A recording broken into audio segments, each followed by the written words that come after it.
Son las 6:47 de la mañana del 9 de diciembre de 2005. Una cámara de televisión apunta hacia una casa en un rancho a las afueras de Ciudad de México. Policías armados rodean el lugar. La transmisión está en vivo. Los agentes entran. Una mujer aparece esposada, rubia, extranjera, confundida. Un reportero grita: «Es un operativo contra una banda de secuestradores». Ese momento lo ve todo el país. Millones de personas en televisión nacional. Pero hay un problema enorme. Ese operativo no estaba ocurriendo en ese momento. Había ocurrido el día anterior, y lo que los mexicanos estaban viendo en televisión era una recreación organizada por la policía para las cámaras. Ese detalle, ese pequeño detalle, terminaría convirtiéndose en el centro de uno de los escándalos judiciales más grandes en la historia reciente de México. Una historia que enfrentó a dos gobiernos, provocó una crisis diplomática entre México y Francia, dividió a la opinión pública durante años y puso en duda la credibilidad del sistema de justicia mexicano frente al mundo.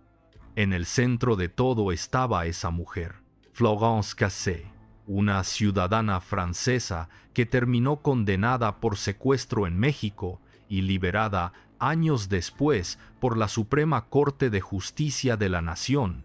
¿Era culpable? ¿Era inocente? ¿Fue una criminal? ¿O una víctima de un montaje policial? Esa es la pregunta que vamos a seguir hoy. Pero esta historia no es simple, porque cuando se examinan los documentos, las declaraciones, las sentencias judiciales y las versiones contradictorias que existen sobre este caso, aparece algo mucho más incómodo que una respuesta clara. Aparece una grieta profunda, una grieta en el sistema. Hoy vas a descubrir 4 cosas. Primero, ¿quién era realmente Florence Cassé antes de convertirse en el centro de este escándalo internacional? Segundo, ¿qué ocurrió en el rancho conocido como Las Chinitas, donde la policía aseguró haber desmantelado una banda de secuestradores?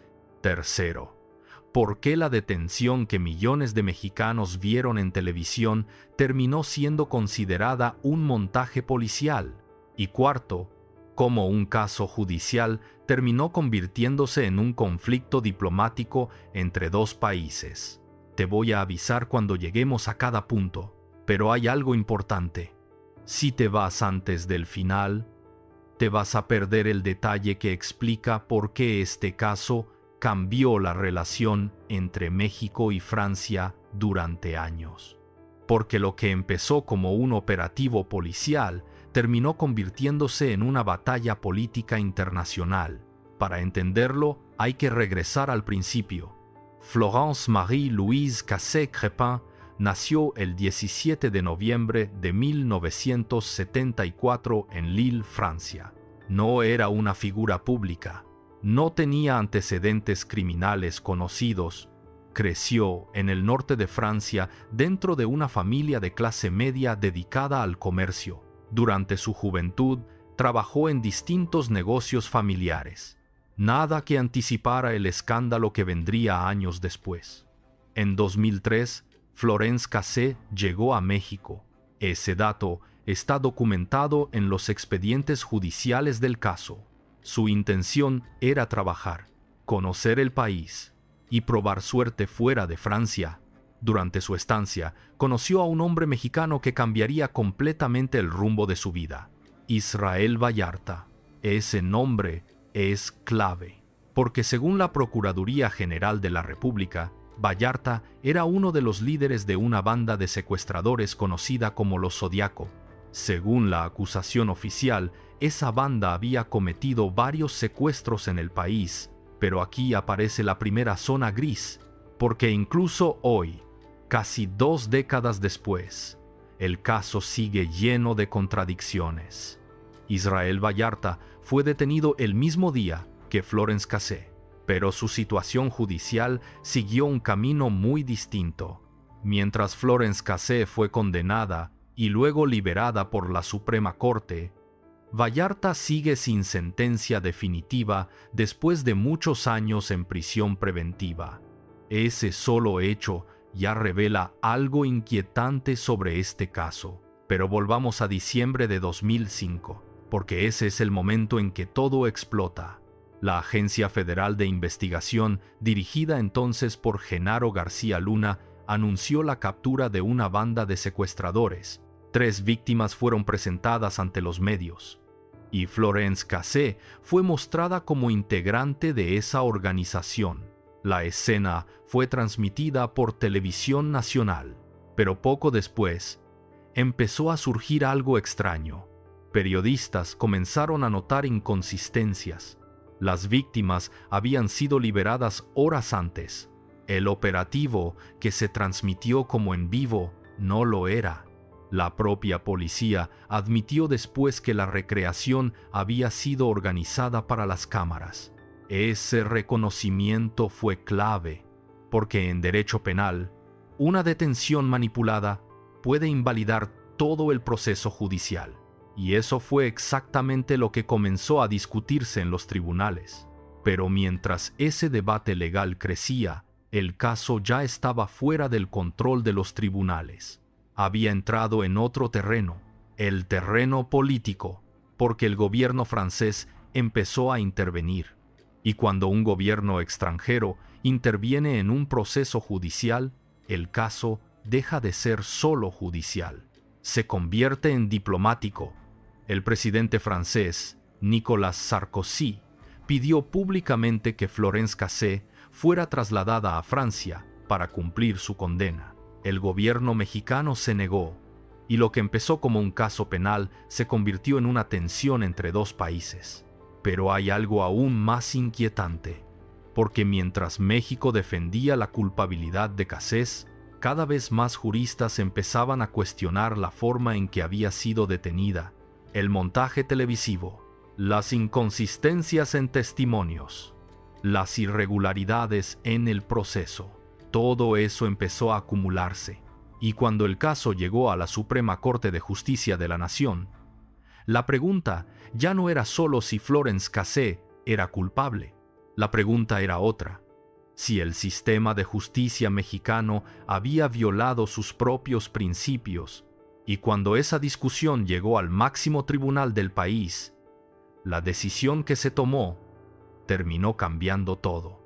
No solo el destino de Florence Cassé, sino la manera en que el mundo miraba al sistema judicial mexicano. Pero para entender cómo ocurrió eso, primero hay que mirar con cuidado lo que pasó dentro de ese rancho, porque ahí, entre las víctimas liberadas, los policías armados y las cámaras de televisión, ocurrió algo que todavía hoy sigue generando controversia. Algo que muchos consideran uno de los montajes policiales más graves documentados en la historia reciente de México. La casa estaba en un lugar llamado Rancho Las Chinitas, un terreno en el municipio de Tlalpan, al sur de Ciudad de México. No era una mansión, no era un cuartel criminal sofisticado. Era una construcción rural con habitaciones improvisadas, cercas metálicas y zonas que, según las investigaciones posteriores, habrían sido utilizadas para mantener cautivas a personas secuestradas. Al menos esa fue la versión inicial presentada por la Agencia Federal de Investigación, AFI, en diciembre de 2005. De acuerdo con el expediente judicial y los informes oficiales difundidos entonces por la Procuraduría General de la República, en ese lugar fueron encontradas 3 víctimas de secuestro. Entre ellas estaban Cristina Ríos Valladares y su hijo Cristian Ríos, quienes habían sido secuestrados semanas antes. También fue localizada Ezequiel Elizalde, otra víctima. Esos nombres aparecen en los documentos del caso. Las víctimas declararon haber permanecido cautivas en ese lugar y señalaron a integrantes de una banda conocida como los Zodiaco. Según la acusación de la PGR, Esa organización criminal estaba dedicada al secuestro y operaba en el Valle de México. Pero hay un detalle que desde el principio generó dudas, porque cuando la policía llegó al rancho, la detención real ya había ocurrido horas antes.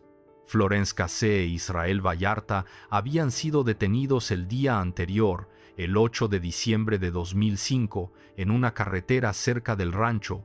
Ese hecho fue confirmado posteriormente por las propias autoridades.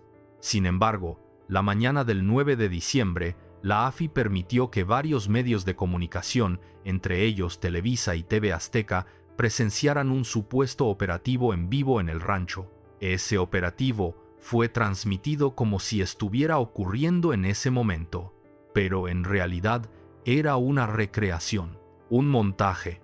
Años después, el propio Genaro García Luna, entonces director de la AFI y posteriormente secretario de Seguridad Pública durante el gobierno de Felipe Calderón, reconoció públicamente que la escena había sido recreada para las cámaras. Según sus declaraciones, los medios habían pedido grabar el operativo y la policía accedió. Ese reconocimiento quedó documentado en entrevistas y reportes periodísticos posteriores, y ese momento cambió todo, porque en un proceso penal, la legalidad de la detención es crucial. Si una detención se manipula o se altera para fines mediáticos, todo el procedimiento puede quedar comprometido. Eso es exactamente lo que empezaron a argumentar los abogados de Florence Cassé. Según la defensa, el montaje televisivo no solo era una irregularidad menor, era una violación grave del debido proceso, porque la escena que vio el país entero no representaba lo que realmente había ocurrido. La detención había sido manipulada, y cuando un proceso penal empieza con una manipulación, la credibilidad del resto del caso comienza a desmoronarse. Pero el problema no terminaba ahí.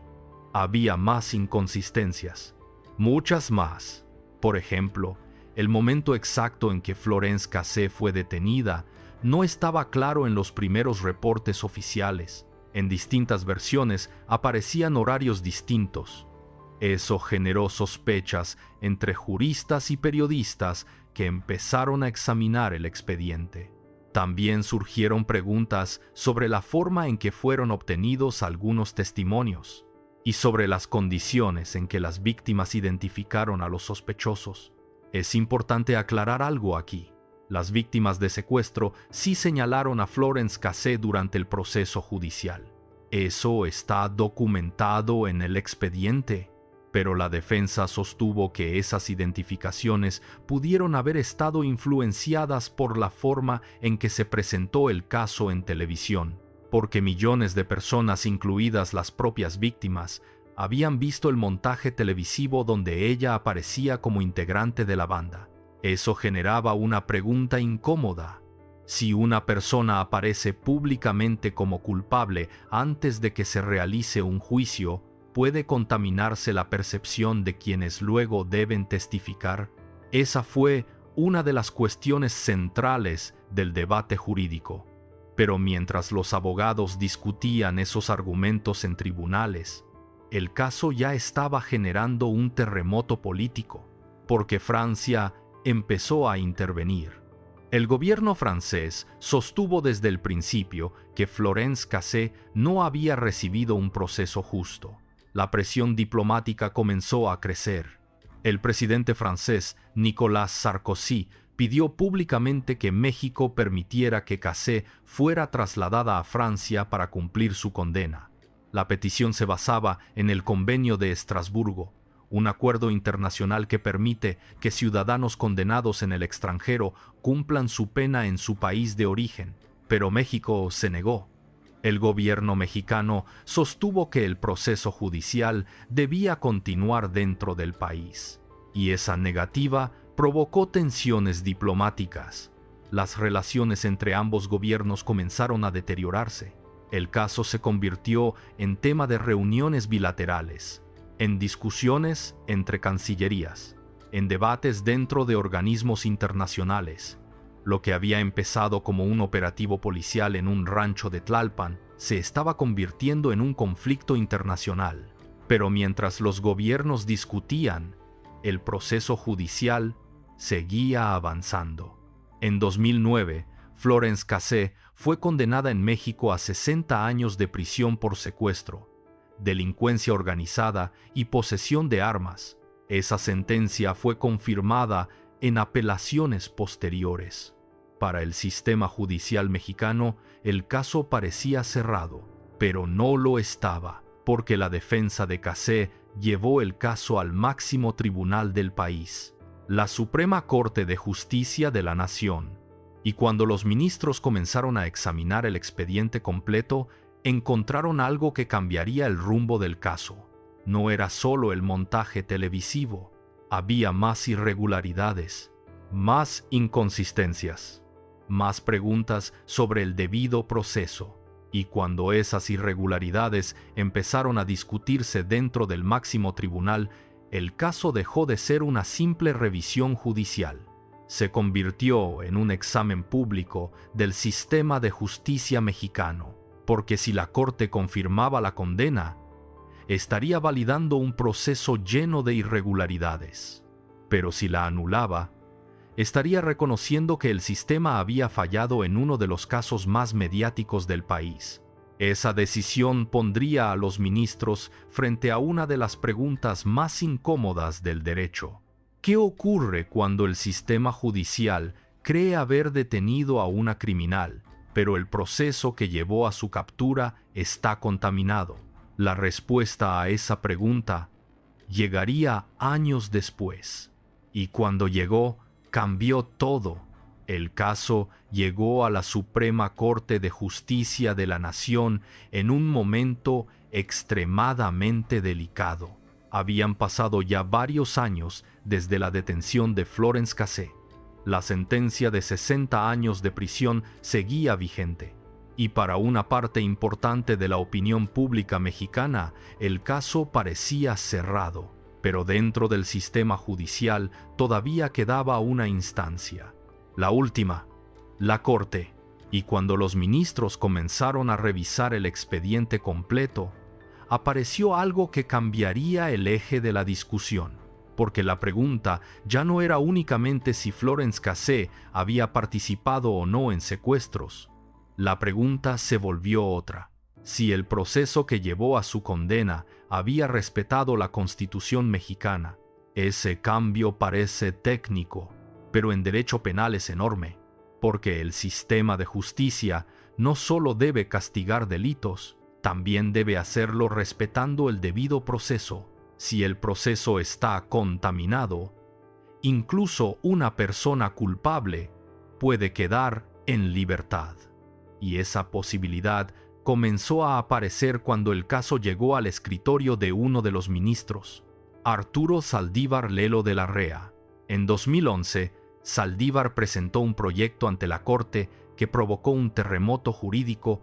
El documento sostenía que Florence Cassé debía ser liberada, no porque se hubiera demostrado su inocencia, sino porque sus derechos fundamentales habían sido violados de manera grave durante el proceso. El proyecto señalaba varios puntos. El más evidente era el montaje televisivo, la recreación del operativo organizada por la AFI el 9 de diciembre de 2005. Ese hecho había sido reconocido públicamente por las autoridades. Y para Saldívar, ese montaje no era un error menor, era una violación directa del debido proceso. Pero no era la única irregularidad señalada en el proyecto. También se mencionaban problemas con el momento de la puesta a disposición ante el Ministerio Público, irregularidades en la forma en que se permitió la exposición mediática de la detenida, y la posibilidad de que esa exposición hubiera contaminado las identificaciones posteriores de las víctimas. En otras palabras, el caso completo estaba bajo sospecha. Pero la decisión no era simple, porque si la Corte liberaba a Cassé, millones de personas interpretarían que una secuestradora estaba quedando libre. Y ese era un riesgo político enorme. Por eso la discusión dentro del tribunal fue intensa. En marzo de 2012, la Suprema Corte votó por primera vez el proyecto, y ocurrió algo inesperado. La mayoría de los ministros rechazó la propuesta de liberación inmediata. La votación terminó 3 votos a favor y 2 en contra dentro de la primera sala, lo que no alcanzó para aprobar el proyecto. Eso significaba que el caso seguía abierto, pero la discusión ya había dejado algo claro. El expediente tenía problemas graves. El montaje televisivo no podía ignorarse, y el debate sobre el debido proceso ya estaba instalado. Durante los meses siguientes, el caso continuó generando presión internacional. El gobierno francés seguía interviniendo diplomáticamente. Organismos de derechos humanos observaban el proceso. Juristas debatían públicamente sobre las irregularidades del caso. Y en México, la opinión pública estaba completamente dividida. Para algunos, Florence Cassé era culpable, una integrante de una banda de secuestradores que había sido protegida por su nacionalidad y por la presión diplomática francesa. Para otros, era víctima de un sistema que había fabricado una narrativa mediática antes de construir un caso judicial sólido. Esa división se reflejaba en la prensa, en debates televisivos y en discusiones políticas. Pero la decisión final todavía no había llegado. Eso ocurriría en enero de 2013. Y lo que pasó ese día en la Suprema Corte cambiaría la historia del caso. El 23 de enero de 2013, la primera sala volvió a discutir el expediente, esta vez con un nuevo proyecto, elaborado por la ministra Olga Sánchez Cordero. El documento mantenía una idea central. Las violaciones al debido proceso habían sido suficientemente graves como para invalidar la condena. El debate fue intenso. Los ministros discutieron durante horas, pero cuando llegó el momento de votar, ocurrió algo que pocos esperaban. La Corte decidió ordenar la liberación inmediata de Florence Cassé. La votación final fue 3 votos contra 2. Los ministros que votaron por su liberación argumentaron que las violaciones al debido proceso, especialmente el montaje televisivo, habían contaminado todo el procedimiento y que el sistema judicial no podía sostener una condena construida sobre un proceso irregular. Pero aquí aparece el punto más incómodo de todo el caso. La Corte no declaró inocente a Florence Cassé. Eso es crucial. La decisión no fue una absolución basada en pruebas de inocencia. Fue una liberación basada en violaciones al debido proceso. Eso significa algo muy específico en derecho.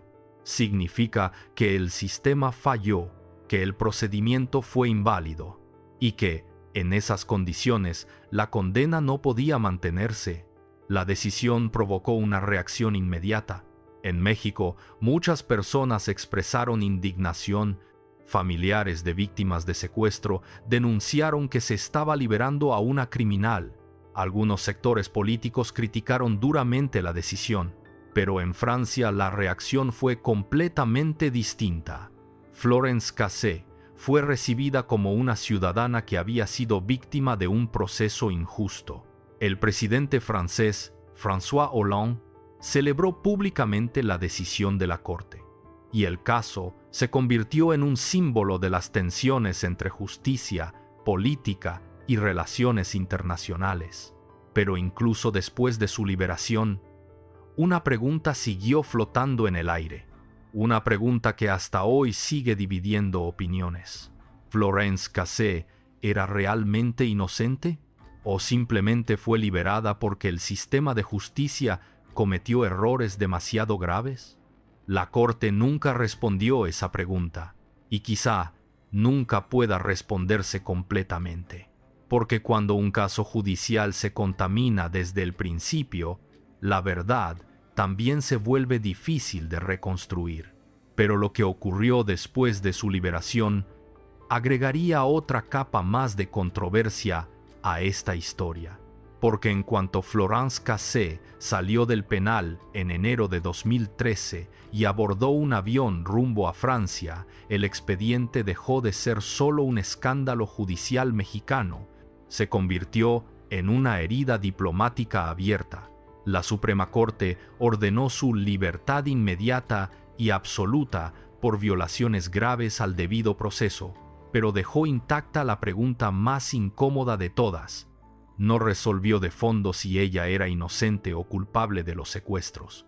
Resolvió otra cosa, que el Estado mexicano había contaminado el caso de una manera tan seria que la condena ya no podía sostenerse. Eso es clave, porque en la cabeza de millones de personas quedó una fractura imposible de cerrar del todo.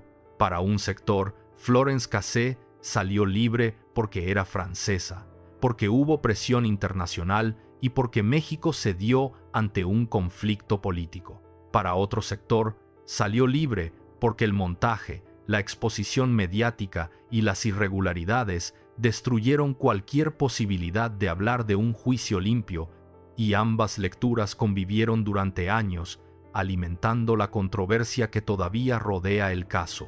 En Francia, la escena fue completamente distinta a la mexicana. Allá no llegó como una secuestradora liberada por tecnicismos. Llegó como una ciudadana que, para buena parte de la opinión pública francesa y para el gobierno de turno, había sido víctima de una justicia torcida. La liberación fue celebrada por autoridades francesas y el caso cerró un periodo larguísimo de roces diplomáticos que había escalado especialmente bajo Nicolas Sarkozy, quien convirtió el expediente Cassé en un punto central de fricción con México. Esa presión francesa no fue un detalle menor. Tensó reuniones bilaterales, contaminó la relación política entre ambos países y convirtió un expediente penal en una disputa de Estado. De hecho, el nivel del conflicto llegó a ser tan alto que en 2011 la disputa por Florence Cassé afectó incluso actividades del llamado Año de México en Francia, que terminó envuelto en la crisis diplomática desatada por el caso. Ahí ya no estábamos hablando solo de un juicio polémico. Estábamos viendo cómo una causa penal contaminada terminaba golpeando la relación simbólica, cultural y política entre dos naciones. Y ese, justamente, es uno de los motivos por los que este expediente sigue siendo tan poderoso narrativamente, porque mostró que una detención irregular podía escalar hasta convertirse en un problema internacional de primer orden.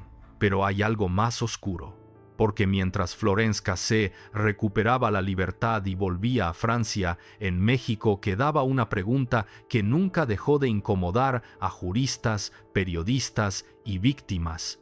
Si el caso estuvo tan manipulado desde el arranque, ¿qué tanto de lo que el país creyó durante años era verdad? ¿Y qué tanto había sido fabricado por el aparato policial? Esa pregunta no apuntaba solo a Cassé.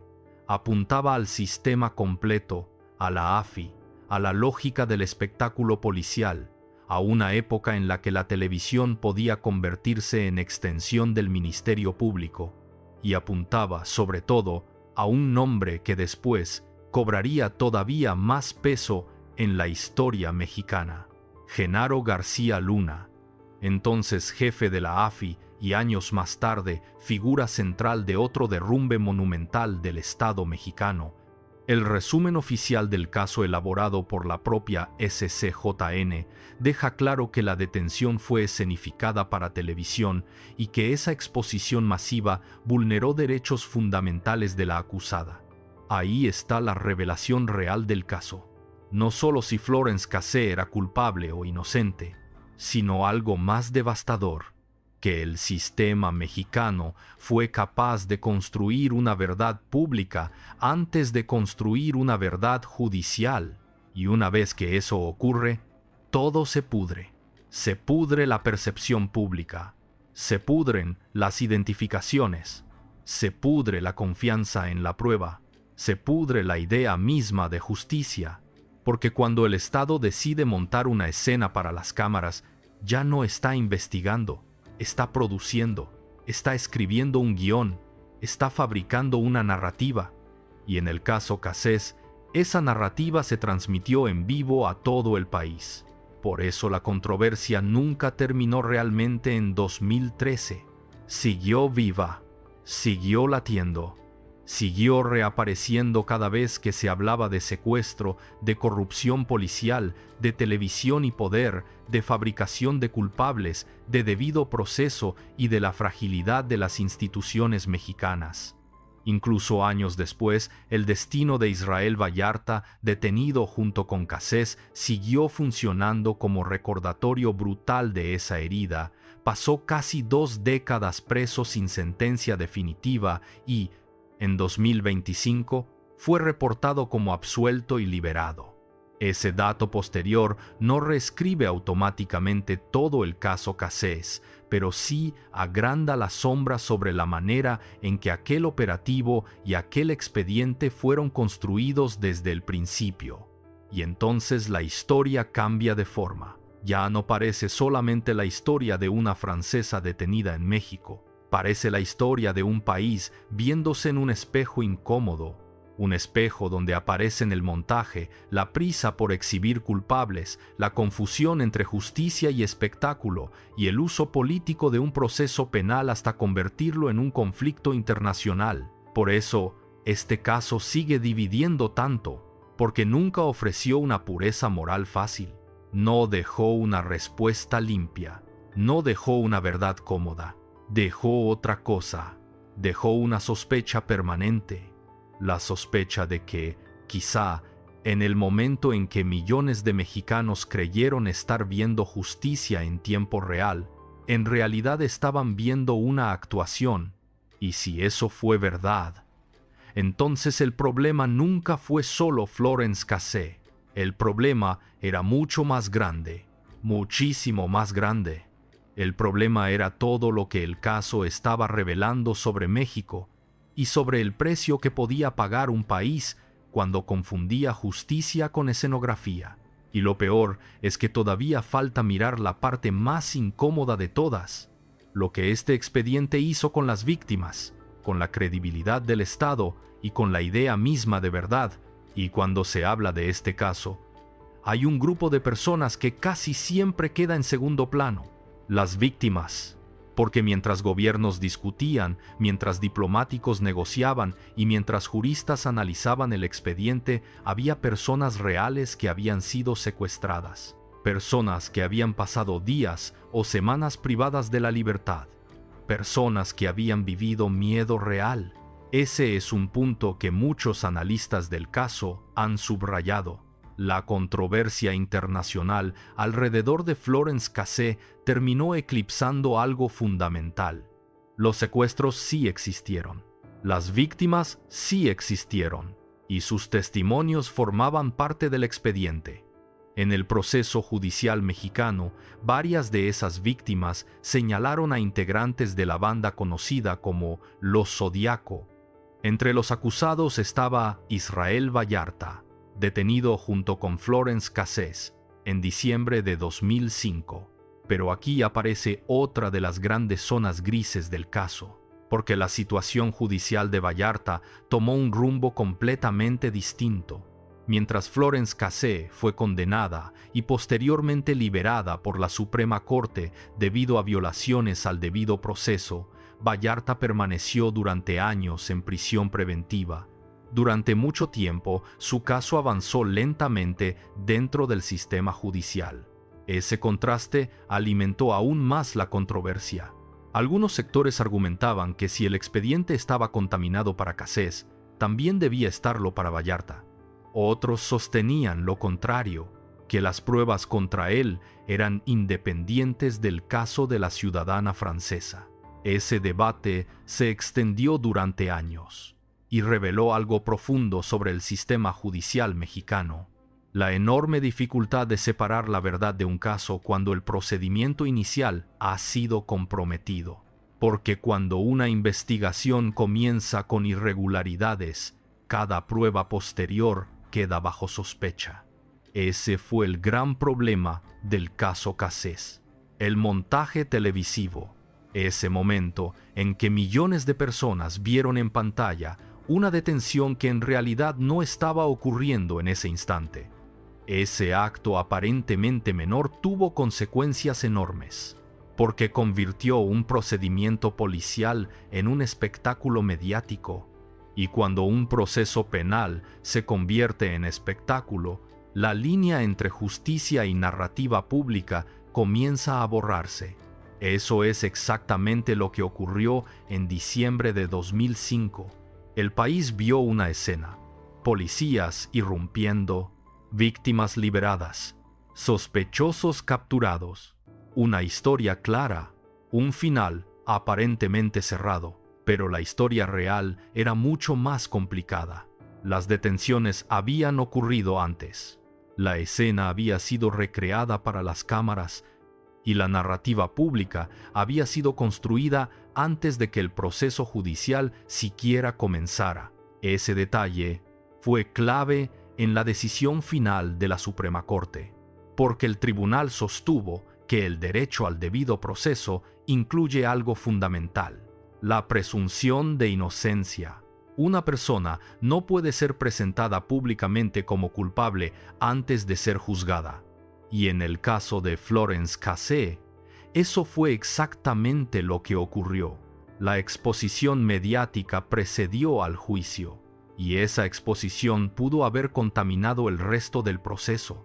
Pero esa conclusión jurídica no resolvió todas las preguntas, porque el expediente seguía conteniendo testimonios de víctimas, seguía conteniendo acusaciones, seguía conteniendo indicios que, para algunos juristas, apuntaban a la existencia real de la banda de secuestradores. Eso explica por qué el caso sigue siendo tan divisivo, porque no encaja fácilmente en una narrativa simple. No es una historia clara de culpabilidad, pero tampoco es una historia clara de inocencia. Es algo más incómodo, una historia donde el sistema judicial cometió errores graves mientras al mismo tiempo intentaba investigar delitos reales.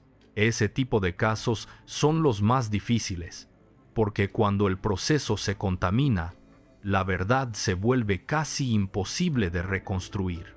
Eso fue lo que ocurrió aquí, y las consecuencias fueron mucho más amplias que el destino de una sola persona.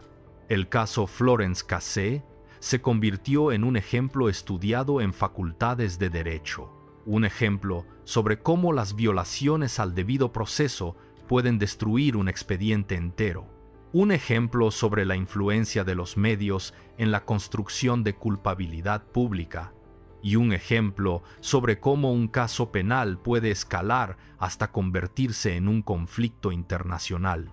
Pero hay otro elemento que volvió esta historia aún más inquietante, porque el hombre que dirigía la institución policial responsable de ese operativo, años después, enfrentaría acusaciones que cambiarían completamente la forma en que se mira aquel momento. Su nombre ya apareció antes en esta historia: Genaro García Luna. En 2005 era el jefe de la Agencia Federal de Investigación.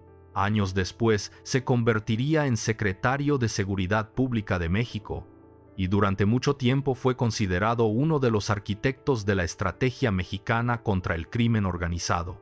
Pero su historia tendría un giro inesperado, un giro que haría que muchos periodistas y analistas volvieran a mirar con nuevos ojos el caso Florence Cassé, porque cuando la figura que dirigía el operativo policial termina enfrentando acusaciones graves años después, inevitablemente surge una pregunta: ¿qué tan confiable era el sistema que estaba bajo su mando en ese momento?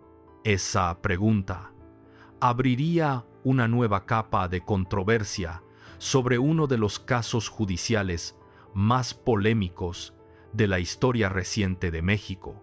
Y cuando aparece el nombre de Genaro García Luna en esta historia, todo adquiere una dimensión distinta, porque en diciembre de 2005, cuando ocurrió la detención de Florence Cassé, García Luna era el director de la Agencia Federal de Investigación, Era uno de los hombres más poderosos dentro del aparato de seguridad del Estado mexicano, el rostro visible de una nueva generación de funcionarios que prometían modernizar la lucha contra el crimen organizado, y durante varios años su imagen pública fue exactamente esa, la de un estratega, la de un funcionario eficiente, la de un arquitecto del combate contra el crimen. Pero la historia no terminó ahí. Años después, el nombre de Genaro García Luna volvería a ocupar titulares internacionales. Y cuando ocurrió, muchos periodistas comenzaron a revisar casos antiguos en los que él había tenido participación, entre ellos el caso Florence Cassé. En diciembre de 2019, García Luna fue arrestado en Estados Unidos. La detención ocurrió en Texas. Las autoridades estadounidenses lo acusaban de algo extremadamente grave: conspiración para traficar cocaína. Según la acusación presentada por fiscales federales en Nueva York, García Luna habría recibido millones de dólares en sobornos del cártel de Sinaloa mientras ocupaba cargos de alto nivel dentro del gobierno mexicano. Las acusaciones señalaban que, durante años, habría facilitado operaciones del cartel a cambio de dinero. Es importante aclarar algo aquí. Estas acusaciones fueron presentadas por fiscales estadounidenses y posteriormente discutidas en juicio. Durante el proceso, García Luna negó las acusaciones. Pero en 2023, un jurado federal en Nueva York lo declaró culpable de varios cargos relacionados con narcotráfico. Ese veredicto tuvo un impacto enorme, porque el hombre que durante años había sido presentado como uno de los principales responsables de la estrategia mexicana contra el crimen organizado fue condenado por colaborar con un cartel. Ese giro histórico provocó que muchos observadores comenzaran a revisar decisiones tomadas durante su periodo de poder, y entre esos episodios apareció nuevamente el caso Florence Cassé. Eso no significa que exista una prueba directa que conecte las acusaciones contra García Luna con el montaje televisivo de 2005. Sería irresponsable afirmar algo así sin evidencia. Pero sí provocó una revisión crítica, porque cuando una figura central del aparato de seguridad termina condenada por corrupción, inevitablemente se revisa su historial, sus decisiones, sus operativos, sus métodos, y el operativo del rancho Las Chinitas era uno de los episodios más mediáticos de su carrera. Eso alimentó nuevas preguntas. ¿Por qué se permitió un montaje televisivo en un caso de secuestro?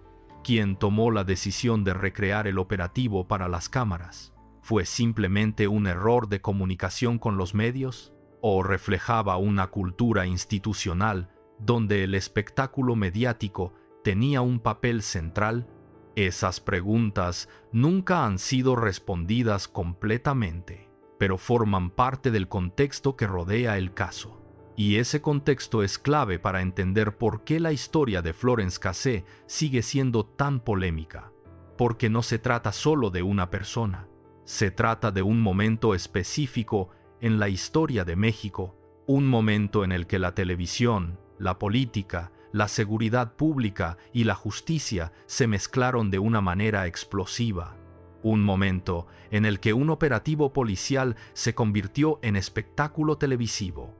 Un momento en el que un juicio penal terminó generando una crisis diplomática. Y un momento en el que el sistema judicial tuvo que decidir entre sostener una condena o reconocer que el proceso había sido contaminado desde el principio.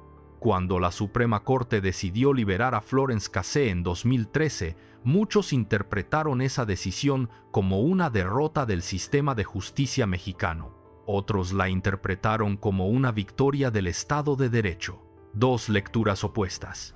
Dos formas completamente distintas de ver el mismo evento, pero ambas reflejan algo real. La enorme fragilidad de los procesos judiciales cuando se mezclan con intereses políticos y presiones mediáticas, y esa fragilidad quedó expuesta en este caso de una manera que pocas veces ocurre, porque casi nunca un expediente penal se convierte en un conflicto diplomático internacional.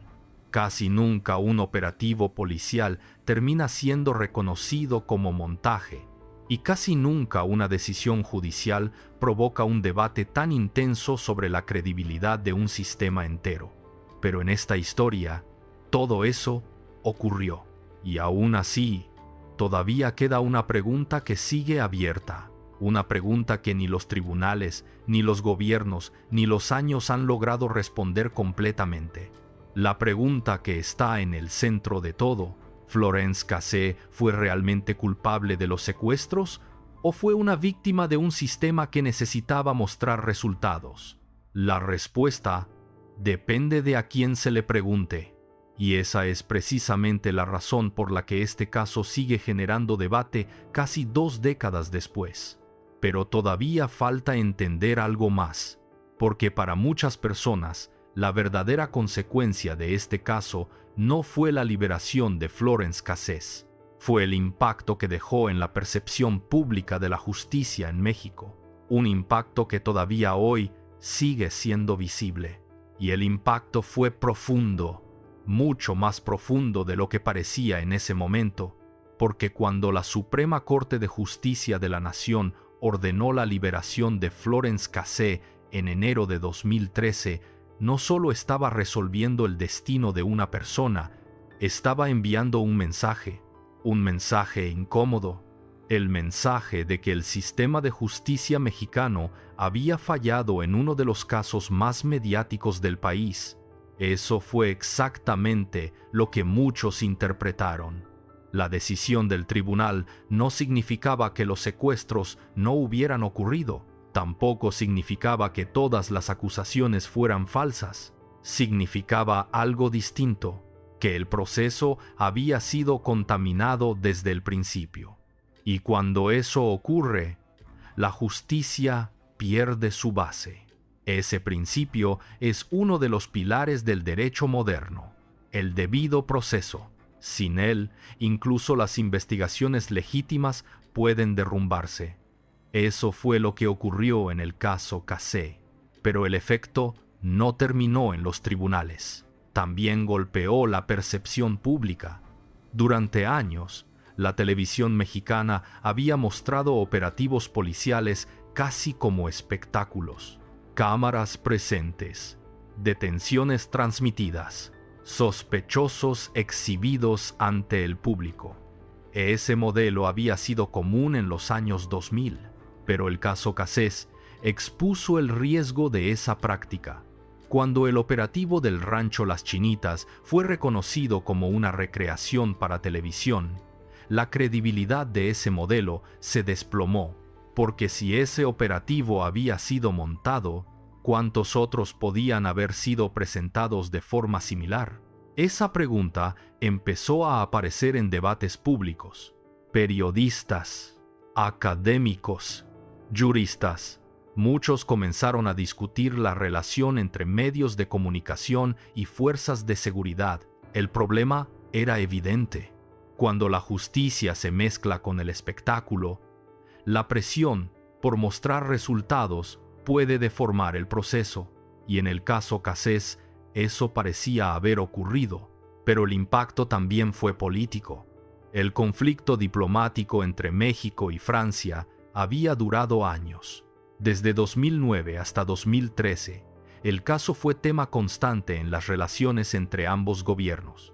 Las declaraciones públicas de funcionarios, las negociaciones diplomáticas, las tensiones culturales, todo eso formó parte del conflicto. Incluso eventos culturales conjuntos entre los dos países fueron afectados por la disputa. Eso muestra hasta qué punto el caso había escalado. Un expediente penal local había terminado convirtiéndose en un problema internacional. Pero hay algo todavía más importante, porque mientras el debate público se centraba en Florence Cassé, el caso estaba revelando algo más amplio, algo estructural, las debilidades del sistema judicial mexicano, debilidades que muchos expertos ya habían señalado antes: investigaciones deficientes, dependencia excesiva de confesiones, presiones mediáticas y una cultura institucional donde el espectáculo policial podía interferir con el procedimiento legal. El caso Cassés se convirtió en un símbolo de todo eso. Por esa razón, comenzó a ser estudiado en universidades, en facultades de derecho, en análisis sobre derechos humanos, porque mostraba con claridad cómo una serie de errores iniciales podía destruir todo un proceso judicial, pero la historia todavía tenía una dimensión más, una dimensión humana, porque mientras el debate jurídico continuaba, había personas cuyas vidas habían sido transformadas para siempre por este caso. Las víctimas: Florence Cassé, Israel Vallarta, sus familias. Todos ellos quedaron atrapados en una historia que superó completamente el ámbito de un expediente penal. Una historia donde la justicia, la política, los medios y la diplomacia se mezclaron de una forma que casi nunca ocurre. Y cuando se mira todo el caso con distancia, aparece algo que explica por qué sigue generando debate casi 20 años después. No es un caso con una verdad simple, es un caso lleno de zonas grises. Para algunos, Florence Cassé fue culpable, para otros, fue víctima de un montaje policial, y entre esas dos posiciones se mueve toda la controversia. Pero más allá de la culpabilidad individual, hay una conclusión que casi todos los analistas comparten. El caso reveló fallas profundas en el sistema, fallas que obligaron a repensar la relación entre justicia, policía y medios de comunicación en México. Ese fue el verdadero terremoto que dejó esta historia. Pero aún queda una última capa, porque cuando el polvo del escándalo comenzó a asentarse, surgió una pregunta que todavía hoy divide opiniones. Una pregunta que va más allá de Florence Cassé, una pregunta sobre el sistema mismo. ¿Qué ocurre cuando la búsqueda de justicia se convierte en una batalla política? Y en este caso, eso fue exactamente lo que ocurrió. Y cuando la justicia se convierte en una batalla política, la verdad empieza a perderse. Eso fue exactamente lo que ocurrió con el caso Florence Cassé, porque después de su liberación en 2013, el expediente dejó de ser un proceso judicial activo. Pero la discusión nunca terminó. Al contrario, se volvió aún más intensa. En México, una parte importante de la opinión pública siguió considerando que Florence Cassé había sido culpable. La liberación ordenada por la Suprema Corte fue interpretada por muchos como una consecuencia de tecnicismos legales. Quedó libre por errores del procedimiento, decían algunos, no porque fuera inocente. Mientras tanto, otros sectores interpretaron la decisión de la Corte como una corrección histórica, una señal de que el Estado de Derecho debía prevalecer incluso cuando el costo político era enorme. Ese choque de interpretaciones convirtió el caso en algo más que un expediente penal. Se convirtió en un símbolo de los límites del sistema judicial mexicano, pero también de sus tensiones internas, porque la decisión de la Corte puso frente a frente dos principios fundamentales del derecho: la búsqueda de justicia para las víctimas y la protección de los derechos fundamentales del acusado. Cuando esos principios chocan, el resultado nunca es simple. Eso fue lo que ocurrió aquí. Pero mientras en México el debate seguía abierto, Florence Cassé ya estaba en Francia. Su regreso ocurrió pocas horas después de su liberación. Abordó un avión desde la Ciudad de México rumbo a París. Cuando aterrizó, fue recibida por su familia y por representantes del gobierno francés. Las imágenes recorrieron el mundo. Para Francia, su liberación era una victoria diplomática. Para México, La escena era incómoda. Parecía que una persona condenada por secuestro estaba siendo recibida como una víctima. Ese contraste alimentó todavía más la polémica. Pero la vida de Florence Cassé, después de su liberación, fue mucho más discreta de lo que muchos imaginaban. Durante un tiempo concedió entrevistas, participó en algunos programas de televisión, contó su versión de la historia, insistió en su inocencia, pero con los años, su presencia pública disminuyó. Intentó reconstruir una vida fuera del escándalo, algo que no es fácil después de haber estado en el centro de una controversia internacional, porque incluso en Francia su historia seguía siendo conocida. Su nombre seguía asociado a uno de los casos judiciales más polémicos entre México y Europa. Pero la historia no terminó ahí, porque el caso Cassés dejó consecuencias mucho más amplias, consecuencias dentro del sistema judicial mexicano. Después del escándalo, las autoridades comenzaron a revisar la práctica de exhibir detenidos ante los medios de comunicación. Durante años, las presentaciones públicas de sospechosos habían sido comunes, pero el caso Cassés demostró los riesgos de esa práctica.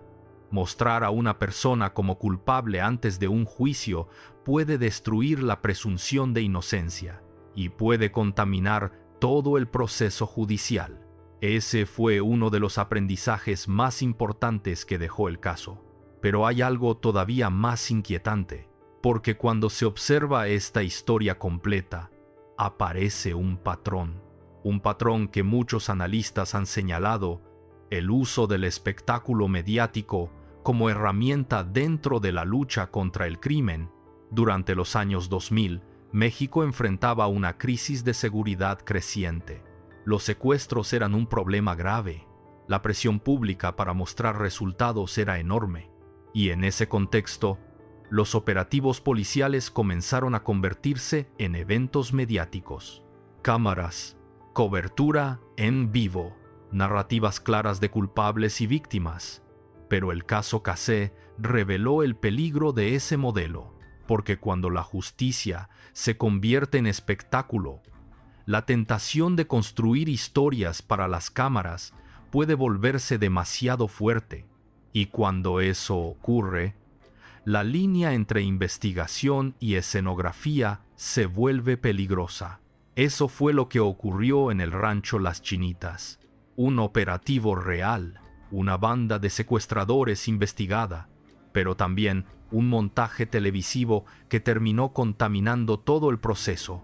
Ese momento quedó grabado en la memoria colectiva. Las imágenes, las cámaras, la detención transmitida como si estuviera ocurriendo en tiempo real.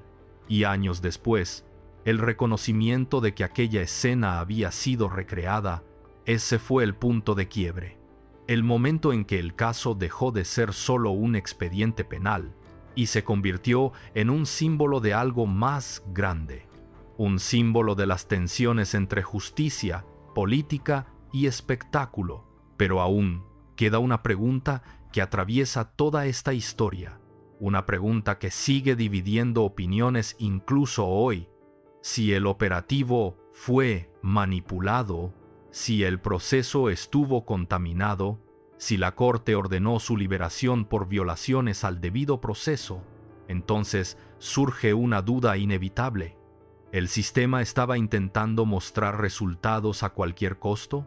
¿O simplemente cometió errores en medio de una investigación legítima? Responder esa pregunta no es fácil, porque cuando un caso se vuelve tan político, la verdad suele quedar atrapada entre versiones opuestas. Pero entender lo que ocurrió con Florence Cassé permite ver algo más. Permite ver cómo una decisión tomada en un operativo policial terminó transformándose en un escándalo internacional, y cómo ese escándalo cambió para siempre la forma en que se discute la justicia en México. Pero todavía falta la parte final de esta historia, porque el verdadero impacto del caso Cassés no se mide solo por la liberación de una persona, se mide por lo que reveló sobre el sistema entero. Y esa revelación sigue siendo incómoda hasta hoy, y con el paso de los años, el caso Florence Cassé dejó de ser solo un escándalo judicial. Se convirtió en una especie de espejo, un espejo incómodo para México, porque obligó a mirar de frente algo que durante mucho tiempo había sido normal dentro del sistema, la mezcla entre justicia y espectáculo. Durante décadas, la televisión mexicana había mostrado detenciones como si fueran finales de película, operativos, armas, sospechosos capturados frente a cámaras, una narrativa clara, buenos y malos. Pero el caso Cassé rompió ese guión, porque demostró algo inquietante, que esa narrativa podía construirse antes de que el proceso judicial siquiera comenzara. Y cuando eso ocurre, la justicia empieza a perder credibilidad. Ese fue el impacto más profundo de esta historia. No solo la liberación de una persona, sino la pregunta que dejó abierta: ¿cuántos otros casos pudieron haber seguido un patrón parecido? Esa pregunta empezó a aparecer en debates académicos y jurídicos, especialmente en discusiones sobre el papel de los medios dentro del sistema penal, porque el caso mostró un problema estructural. Cuando las autoridades necesitan mostrar resultados, la tentación de construir narrativas rápidas puede volverse muy fuerte, especialmente en contextos donde la presión pública es enorme. Y en México, durante los años 2000, esa presión era real. El país enfrentaba una crisis de seguridad creciente. Los secuestros eran uno de los delitos que más miedo generaban. Las familias exigían respuestas. Los gobiernos necesitaban mostrar eficacia. Y en ese contexto, los operativos policiales comenzaron a tener un componente mediático cada vez mayor. Pero el caso Cassé mostró el peligro de ese modelo, porque cuando la investigación se mezcla con el espectáculo, el procedimiento puede contaminarse. Eso fue lo que ocurrió en diciembre de 2005. El montaje televisivo del operativo en el rancho Las Chinitas no solo afectó a Florence Cassé, afectó la credibilidad de todo el expediente. Y esa contaminación fue precisamente lo que llevó a la Suprema Corte a intervenir años después. Pero incluso después de la decisión judicial, la controversia continuó, porque las víctimas del caso nunca cambiaron su versión. Varias de ellas siguieron sosteniendo que Florence Cassé había participado en los secuestros. Ese hecho forma parte del expediente y explica por qué el debate nunca terminó. Para muchos mexicanos, la liberación ordenada por la Corte no resolvió la pregunta central, solo resolvió un problema jurídico, el debido proceso, pero dejó abierta la pregunta moral: ¿era culpable? ¿Era inocente? Y esa pregunta sigue sin una respuesta definitiva, porque cuando un caso se contamina desde el principio, la verdad completa puede perderse para siempre. Ese es uno de los dilemas más difíciles del derecho penal, y el caso Cassé lo muestra con claridad. El sistema debe proteger los derechos del acusado, pero también debe buscar justicia para las víctimas. Cuando uno de esos principios falla, todo el equilibrio se rompe. Eso fue exactamente lo que ocurrió aquí. Pero el caso también dejó otro legado, un legado internacional. Durante años, la disputa entre México y Francia mostró cómo un expediente penal puede convertirse en una crisis diplomática. Presidentes involucrados, cancillerías negociando, opiniones públicas enfrentadas. Ese nivel de conflicto es raro en un caso judicial, pero ocurrió y cambió la relación entre ambos países durante varios años. Con el tiempo, las tensiones diplomáticas disminuyeron. Las relaciones entre México y Francia volvieron a normalizarse. Pero el caso Cassé quedó como una cicatriz, una de esas historias que siguen apareciendo cada vez que se discute la justicia en México, porque representa algo más profundo que un expediente. representa un momento en que el sistema fue puesto a prueba frente al mundo, y ese momento dejó una enseñanza incómoda. La justicia no solo debe ser correcta, también debe ser creíble. Cuando la credibilidad se pierde, recuperar la confianza puede tomar años. Y ese fue quizá el impacto más duradero de toda esta historia. Pero aún queda algo más por entender. Porque cuando se observa el caso Florence Cassé con distancia, aparece una pregunta que va más allá de México o de Francia. Una pregunta que atraviesa cualquier sistema judicial. ¿Qué ocurre cuando el Estado necesita mostrar culpables antes de haber demostrado la verdad? La respuesta a esa pregunta es lo que realmente define esta historia. Y la respuesta, cuando se mira con frialdad, es devastadora. Cuando el Estado necesita mostrar culpables antes de haber demostrado la verdad, lo que fabrica no es justicia, fabrica una versión útil, una versión televisable, una versión políticamente rentable. Y eso fue exactamente lo que la Suprema Corte terminó reconociendo, aunque lo hiciera en lenguaje jurídico, que en el caso de Florence Cassé hubo una detención escenificada para televisión, una exposición pública, como si la culpabilidad ya estuviera resuelta, y una serie de violaciones al debido proceso tan graves que la única salida constitucional era ordenar su libertad inmediata.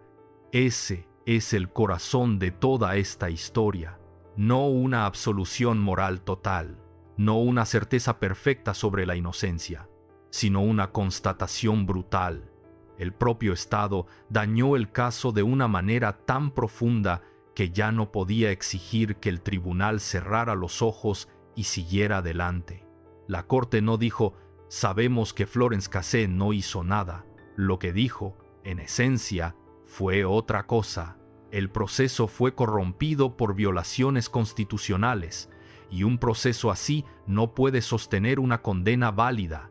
Por eso la pregunta central de este caso nunca tuvo una respuesta limpia. ¿Fue culpable o víctima del sistema? La respuesta incómoda es que, jurídicamente, terminó siendo víctima de un sistema que vulneró sus derechos fundamentales. Políticamente, se convirtió en símbolo de una guerra entre gobiernos y socialmente quedó para siempre atrapada entre dos relatos irreconciliables: el de quienes creen que escapó de la justicia y el de quienes creen que sobrevivió a un montaje de Estado. La propia cobertura internacional del caso reflejó esa fractura. Para México, la liberación fue leída por muchos como una herida, para Francia como la corrección de una injusticia, y ahí aparece la revelación final, la que estaba escondida detrás de todo. Lo peor no fue solo el montaje, no fue solo la condena, no fue solo la liberación. Lo peor fue que este caso cambió la relación entre México y Francia porque dejó al descubierto algo que ningún gobierno quiere admitir ante el mundo: que su sistema de justicia puede ser arrastrado por la política, por la presión mediática y por la necesidad de escenificar eficacia. Reuters documentó cómo el conflicto escaló hasta afectar la relación bilateral y contaminar incluso el Año de México en Francia en 2011. Y si eso ocurrió en un caso tan visible, con tanta prensa, con tantos ojos encima, la pregunta que quedó flotando en México fue todavía peor. ¿Cuántos casos menos famosos no tuvieron cámara? ¿Cuántos expedientes menos internacionales no tuvieron revisión? ¿Cuántas personas no tuvieron a Francia presionando por ellas? Ese es el verdadero eco del caso Cassé. No termina en ella, termina golpeando la credibilidad del sistema entero, porque una justicia que necesita actuación para convencer ya llegó tarde. Una justicia que primero exhibe y luego investiga ya se contaminó. Una justicia que permite que la narrativa pública se construya antes que la verdad judicial deja de ser justicia y se vuelve escenografía. Eso es precisamente lo que la síntesis oficial de la SCJN resume al describir la escenificación televisiva, la vulneración a la presunción de inocencia y el efecto corruptor sobre el proceso. Y por eso este caso sigue vivo. Sigue vivo cuando se habla de secuestro. Sigue vivo cuando se habla de García Luna. Sigue vivo cuando se discute la relación entre policía y televisión. Sigue vivo cuando México se pregunta si sus instituciones castigan delitos o si a veces también producen relatos. El hecho de que años después el caso de Israel Vallarta siguiera siendo un recordatorio de esa herida solo reforzó esa percepción pública de desorden y fragilidad institucional. Al final, Florence Cassé no solo fue una acusada, fue un termómetro de hasta dónde podía llegar una mezcla tóxica entre justicia, poder y espectáculo. Y cuando ese termómetro subió, lo que estalló no fue solo un expediente penal. Estalló una crisis diplomática. Estalló una discusión constitucional. Estalló la confianza. Y esa confianza, cuando se rompe así, tarda años en volver. Ahora quiero preguntarte algo. Después de ver esta historia completa, ¿tú crees que Florence Cassé fue una secuestradora liberada por un proceso mal hecho? ¿O la prueba más escandalosa de que el sistema necesitaba culpables antes que verdad? Déjamelo en comentarios. Y si quieres más historias reales donde la justicia, el poder y la manipulación chocan de frente, suscríbete, porque el próximo caso también demuestra que, a veces, lo más peligroso no es el crimen, sino quién controla la versión oficial.